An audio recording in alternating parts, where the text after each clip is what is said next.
Narito ang balita mula sa GMA Integrated News. Sinintensyahan ng habang buhay na pagkakakulong ang 3 kadete ng Philippine Military Academy kaugnay sa pagkamatay ng kapwa nila kadeteng si Darwin Dormitorio. Hinatulang guilty ng Baguio RTC sa mga kasong murder at hazing sina Felix Lumbag Jr. at Shalimar Imperial Jr. Habang guilty para sa kasong hazing si Julius Carlo Tadena. September 2019 nasawi si Dormitorio. Wala na siyang malay nang dalhin sa PMA Hospital at may mga pasa sa dibdib, tiyan at likod.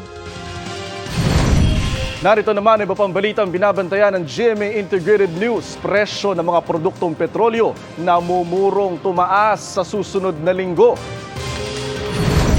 Unang kaso ng Mpox sa labas ng Africa na itala sa Sweden.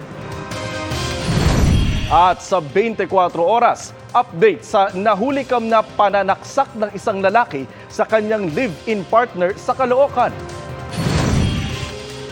Para sa mas malaking misyon at mas malawak na paglilingkod sa bayan, ako po si Jonathan Andal ng GMA Integrated News, ang News Authority ng Pilipino.